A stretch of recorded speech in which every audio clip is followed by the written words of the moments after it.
আল্লাহর কাছে কোন বিষয়গুলো অপ্রিয়, আল্লাহর হাবিব সাল্লাল্লাহু আলাইহি সাল্লামের কাছে কোন বিষয়গুলো অপছন্দনীয়, আল্লাহ তাআলা কোন সব মানুষকে ভালোবাসেন না, পছন্দ করেন না, সে মানুষগুলোর তালিকাও আল্লাহর ভালোবাসার দাবিদারদের জানা থাকা উচিত। আল্লাহ যাদের অপছন্দ করেন তারা কোথায় যাবে? জান্নাতে না জাহান্নামে? আল্লাহর অপছন্দের মানুষগুলো কি জান্নাতে যাওয়ার সুযোগ আছে? আজ আমরা কোরআনে কারীম থেকে আল্লাহর অপছন্দনীয় মানুষগুলো কারা তাদের ব্যাপারে জানবো, এবং আজকের এই মাহফিলে যদি আমাদের কারোর মধ্যে সেই গুণটি থাকে, সেই দোষটি থাকে, সেই বদঅভ্যাসটি থাকে যেটার কারণে আল্লাহর অপছন্দনীয় মানুষের তালিকায়, আল্লাহর অপ্রিয় মানুষের তালিকায় আমার নাম চলে গেছে, তাহলে সেক্ষেত্রে আমরা দ্রুততার সাথে এই মাহফিলে বসেই তওবায়ে নাসুহা করে, খাঁটি অন্তরে তওবা করে এখান থেকে আমরা যাব যে ওই বদঅভ্যাসটা ত্যাগ করে আল্লাহর প্রিয় পাত্র হওয়ার চেষ্টা করব। ঠিক আছে তো ইনশাআল্লাহ? 6 নম্বর পারার একেবারে প্রথম আয়াত। এই আয়াতে আল্লাহ রাব্বুল আলামিনের অপছন্দনীয় মানুষদের অপছন্দনীয় কাজের কথা আল্লাহ তাআলা বলেছেন। সর্বপ্রথমে আমরা সেটিকে বলতে চাই। সেটা কি? সেটা হলো কোনো মন্দ কথা, কোনো খারাপ কথা, কোনো বাজে কথা, এটা যদি কেউ প্রকাশ করে বেড়ায়, এটা যদি বলে বেড়ায়, এটা বলি জাহির, যেটা যদি জাহির করে বেড়ায়, এটা যদি ছড়াছড়ি করে বেড়ায়, তো এটা আল্লাহ অপছন্দ করেন। কারণ কোনো খারাপ জিনিস যদি ছড়াছড়ি করা হয় তাতে সমাজে ভালো হয় না খারাপ হয়? একটা খারাপ জিনিস যখন খুব বেশি ছড়াছড়ি হয়, মানুষ সেটা চর্চা করে, গীবত শিকায়েতের মধ্যে ডুবে, পরনিন্দার মধ্যে ডুবে, মানুষ ধারণা করে এক লাইন জানলে তার সাথে আরো এক লাইন যোগ করে আরেকজনের চরিত্র হনন করে। এই জন্য মন্দ কোনো কিছু পেলেই সেটাকে ছড়াছড়ি করে বেড়ানো, এটা আল্লাহর অপছন্দনীয় কাজ।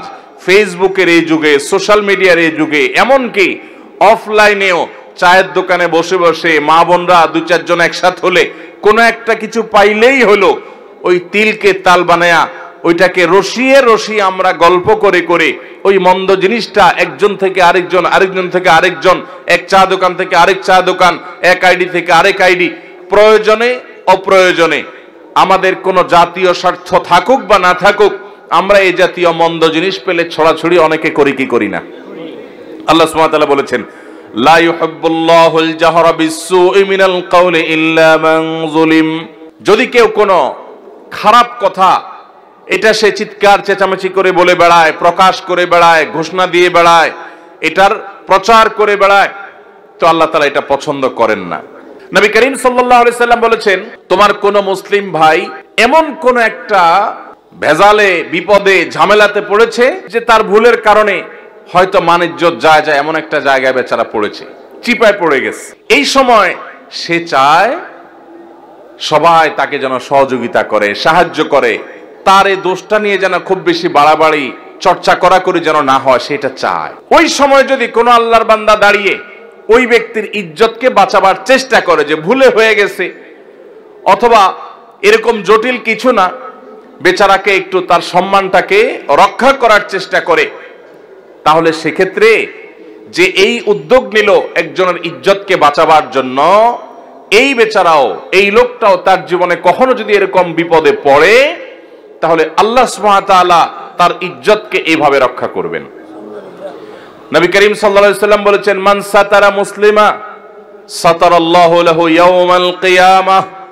যে ব্যক্তি কোনো মুসলমানের দোষ গোপন করবে, কিয়ামতের ময়দানে মানব ইতিহাসের সকল সদস্য, আদম আলাইহিস সালাম থেকে নিয়ে কিয়ামত হওয়া পর্যন্ত আগত সকল মানুষ যখন উপস্থিত থাকবে, সবার সামনে ওই ব্যক্তির দোষটাকে আল্লাহ তাআলা ডেকে এনে গোপন করে দিবেন। তাহলে কিয়ামতের ময়দানে আল্লাহ যদি আমাদের দোষ গোপন না করে প্রতিটা দোষ যদি প্রকাশ করেন, এর চাইতে বড় শাস্তি, এর চাইতে বড় আযাব আর কি হতে পারে?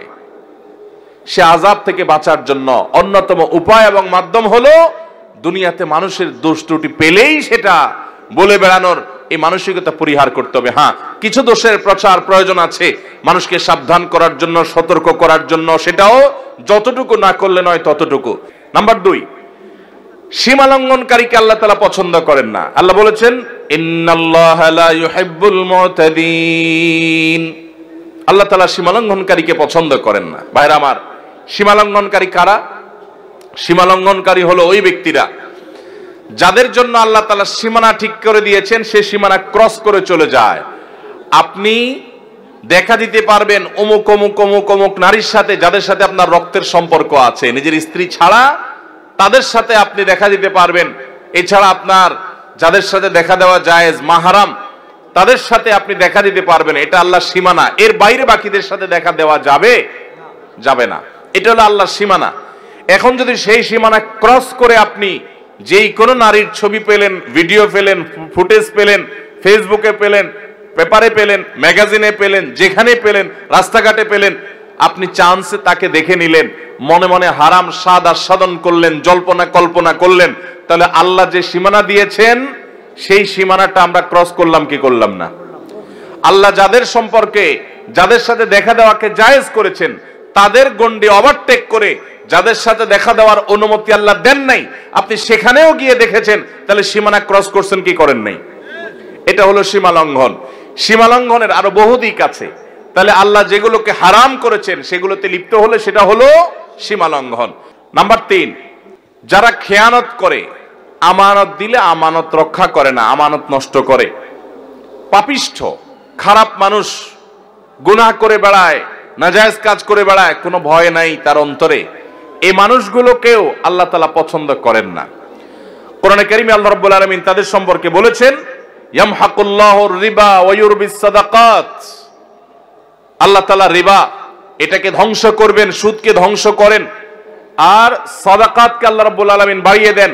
ওয়াল্লাহু লা ইউহিব্বু কুল্লা কাফফারিন আযীম। আর সকল আল্লাহ তাআলা অবিশ্বাসীকে, কাফিরকে, বেঈমানকে, আল্লাহর প্রতি যাদের ঈমান নাই তাদেরকে, এবং পাপিষ্ঠ খারাপ মানুষকে আল্লাহ তাআলা অপছন্দ করেন, তাদেরকে আল্লাহ তাআলা পছন্দ করেন না। আল্লাহ তাআলা আরো বলেছেন, ইন্নাল্লাহা লা ইউহিব্বু মান কানা খাওয়ানান আথীমা। যারা খেয়ানতকারী, কথায় কথায় খেয়ানত করে মানুষের সাথে, এবং পাপিষ্ঠ, অপরাধ করে, কথায় কথায় নাজায়েজ কাজ করে, আল্লাহর ভয় নেই, তার দিল কাঁপে না, এই মানুষগুলোকে আল্লাহ তাআলা অপছন্দ করেন। 4 নম্বর, জালিম, অত্যাচারী, অবিচারী। আল্লাহ তাআলা তাদের সম্পর্কে বলেছেন, ইন্নাহু লা ইউহিব্বুজ জালিমিন। নিশ্চয় আল্লাহ রাব্বুল আলামিন জালিমদেরকে কখনো পছন্দ করেন না। অনেক লোক আছে দেখবেন, নামাজ পড়ে, রোজা রাখে, হজ করে, দান সাদাকা করে, ওয়াজ নসিহত করে, ওয়াজ নসিহত শুনে, কোরআন তেলাওয়াত করে, তাসবিহ তাহলিল করে। অনেক মহিলারা, মা বোনরা আছেন, তারা পর্দা পুশিদাও করে, কিন্তু আবার অন্যের প্রতি জুলুমও করে। আছে না নাই? ভাইরা আমার, অনেক ভাইরা আছি আমরা, দুর্বল পেলে, গরিব মানুষ পেলে তাদের উপরে চড়াও হই, তাদের উপরে অত্যাচার করি, তাদের হক নষ্ট করি, তাদের উপরে জুলুম করি। মনে রাখবেন, জুলুম এত ভয়াবহ অপরাধ, এত ভয়াবহ অপরাধ, কিয়ামতের ময়দানে কোন চতুষ্পদ জন্তু, তারা কি আমাদের মতো তাদের আমলের কোনো হিসাব নিকাশ হবে?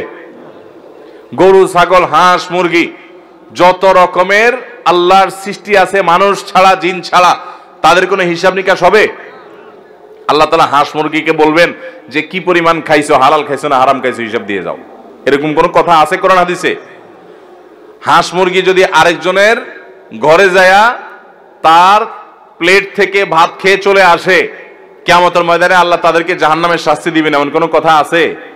কারণ তাদের এইসব হিসাব নিকাশ নাই, এগুলো হবে মানুষের। কিন্তু ভাইরা আমার, জুলুম এরকম একটা অপরাধ, এরকম একটা গুনাহ, জীবজন্তু, পশু পাখিরাও যদি একজন আরেকজনের প্রতি জুলুম করে, কিয়ামতের ময়দানে শুধু ওই একটা অপরাধের বিচার তাদের হবে। নাম্বার 5, অহংকারী, দাম্ভিক। অহংকারী মানুষকে আল্লাহ তাআলা অপছন্দ করেন। আল্লাহ তাআলা বলেছেন, ইন্নাল্লাহা লা ইউহিব্বু মান কানা মুখতালান ফখুরা। যারা গর্ব করে বেড়ায়, অহংকার করে বেড়ায়, এই মানুষগুলোকে আল্লাহ তাআলা পছন্দ করেন না। আল্লাহর ঘৃণিত, আল্লাহর পছন্দনীয় মানুষেরা যারা অহংকার করে।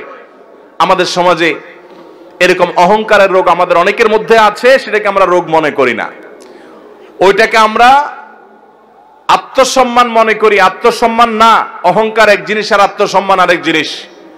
আপনি নিজেকে বড় করলেন, বড় মনে করলেন, ভাবসাব নিয়ে রাস্তাঘাটে গেলেন, একটু বড় লোকের ছেলে, ক্ষমতাবান মানুষের ছেলে, আপনার চলাফেরার ভিতরে একটা ভাবসাব আসলো, বাকিদেরকে মানুষ মনে করলেন না, এটা হলো অহংকার।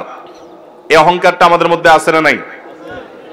কারোর কাছে জ্ঞানের অহংকার আছে, কারোর কাছে পয়সার অহংকার আছে, কারোর ক্ষমতার অহংকার আছে, কারণ নাম যশ খ্যাতির অহংকার আছে, ও মালিক আপনি আমাদের অন্তরকে অহংকার থেকে ধুয়ে মুছে পরিষ্কার করে দিন।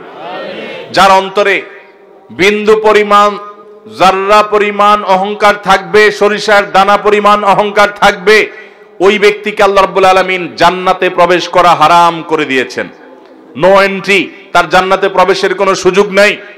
ভাইরা আমার, আল্লাহর হাবিব সাল্লাল্লাহু আলাইহি সাল্লাম আল্লাহর কাছে বিনয়ী হওয়ার জন্য দোয়া করেছেন। আমাদেরকে বিনয়ী হওয়ার চেষ্টা করতে হবে। আমাদের নবীজি সাল্লাল্লাহু আলাইহি সাল্লাম বিনয়ী ছিলেন। বিনয়ী মানুষকে আল্লাহও ভালোবাসেন, বান্দারাও ভালোবাসেন, মানুষও পছন্দ করে। নরম মানুষ, ভদ্র মানুষ, বিনয়ী মানুষ। অহংকারী, দাম্ভিক এবং খুব বেশি গর্ব করে বেড়ায়, দাপট দেখায় বেড়ায়, এই মানুষগুলোকে মানুষও পছন্দ করেন না, আল্লাহও পছন্দ। অতএব মাটির মানুষ হব, চলাফেরায়, আচার আচরণে, কথায় যেন কোনো অবস্থাতে অহংকার প্রকাশ না হয়। 6 নম্বর হলো যারা সমাজে ফাসাদ সৃষ্টি করে। ফাসাদ সৃষ্টি করে, ফাসাদের মধ্যে সবচেয়ে বড় ফাসাদ অনেক মুফাসসিরদের মতে কাবিরা গুনাহ যারা লিপ্ত হয়, শিরকে যারা লিপ্ত হয়, শিরক করে, এটা বড় ফাসাদ। ঠিক একইভাবে দুনিয়াতে শান্তি নষ্ট করে যারা, দেখবেন অনেক লোক আছে দাঙ্গা হাঙ্গামা, গন্ডগোল, ফাসাদ, মারামারি, কাটাকাটি, এগুলোই তাদের ভালো লাগে, ফাসাদ করতে ভালো লাগে, শান্তি ভালো লাগে না। আল্লাহ বলেছেন ইন্নাল্লাহা লা ইউহিব্বুল মুফসিদিন, আল্লাহ তাআলা ফিতনা এবং ফাসাদকারী মানুষকে পছন্দ করেন না। এটা হলো 6 প্রকারের মানুষ, 6 নম্বর প্রকার। 7 নম্বর হলো ওই সমস্ত মানুষগুলো যারা অহমিকা দেখায়, অহংকার করে, আগে যে ফখর করে, গৌরব করে, বড়াই করে বেড়ায়, তাদেরই মতোই, সেটারই আপনার আল্লাহ রাব্বুল আলামিন ভিন্নভাবে প্রকাশ করেছেন ইন্নাহু লা ইউহিব্বুল মুস্তাকবিরিন, যারা ইস্তিকবার করে, যারা সত্যকে অস্বীকার করে, অহমিকা বশত মানতে চায় না, আল্লাহ তাআলা তাদেরকে পছন্দ করেন না।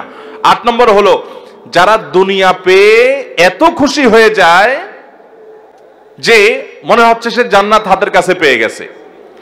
মানে দুনিয়াদার যখন খুব মারাত্মক পর্যায়ের হয় তখন দুনিয়া পেলেই সে শুধু খুশি হয়, বাস, তার কাছে আখিরাতের কোনো দাম নাই।